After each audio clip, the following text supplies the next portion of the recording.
నిలబెట్టుకోలేదు.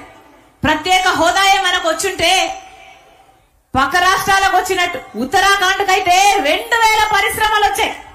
2000 కొత్త పరిశ్రమలు వచ్చాయి. వాళ్లకు ప్రత్యేక హోదా వచ్చింది కాబట్టి.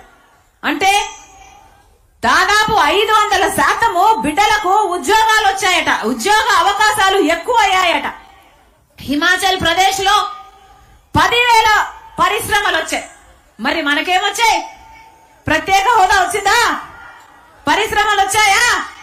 కనీసము పట్టుమని 10 కొత్త పరిశ్రమలైనా వచ్చాయా? ఏమా కనిపిస్తున్నాయా అన్నా? కనిపిస్తున్నాయా? పట్టుమని కనీసం 10 పరిశ్రమలు కూడా రాలేదు. ఎన్ని మాటలు చెప్పారు. ప్రత్యేక హోదా సంజీవిని అన్నారు. ప్రత్యేక హోదా కోసం పెద్ద పెద్ద పోరాటాలు చేస్తామన్నారు.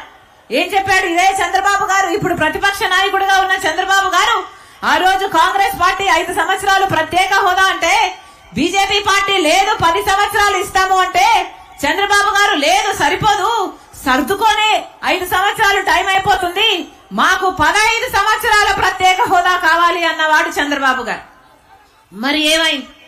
15 సంవత్సరాలు ప్రత్యేక హోదా కావాలన్నవాడు చంద్రబాబు గారు. సంజీవిని ప్రత్యేక హోదా అన్నవాడు చంద్రబాబు గారు. స్వర్ణాంధ్రప్రదేశ్ ను చేస్తారన్నవాడు చంద్రబాబు గారు.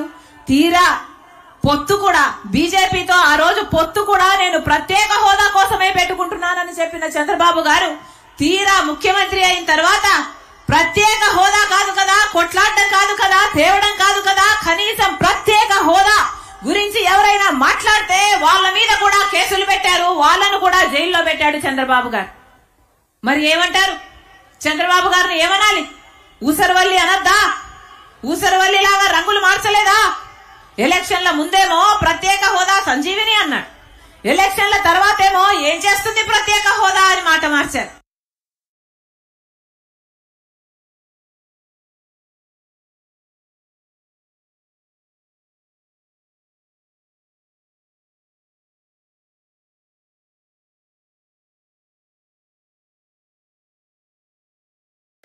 ఊసరివల్లికి కూడా మన చంద్రబాబు గారే 5 సంవత్సరాలుగా జగనన్న గారు ముఖ్యమంత్రిగా ఉండి ఎంతమంది రాజీనామాలు చేశారు?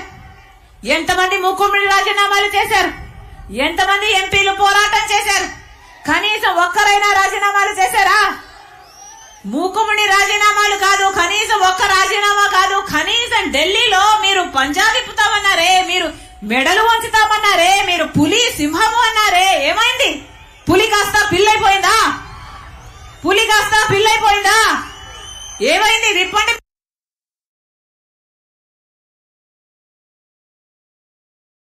పంజా. మీ పంజాని కాస్త బీజేపీకి ఒక్కటంటే ఒక్క నిజమైన ఉద్యమమైనా చేశారా?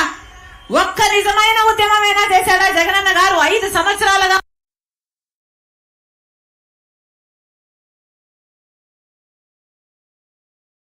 అటు పాలకపక్షం జగనన్న గారైనా చంద్రబాబు గారైనా అసలు బీజేపీ పార్టీ మనకు ఏం చేసిందని మీరు వంగి వంగి దండాలు పెడుతున్నారు? ఏం చేసిందని మీరు బానిసలుగా మారారు? మనకు ఒక్కటంటే ఒక్క మాట కూడా నిలబెట్టుకోలేదు మోడీ గారు. మరి ఆంధ్ర రాష్ట్ర ప్రజల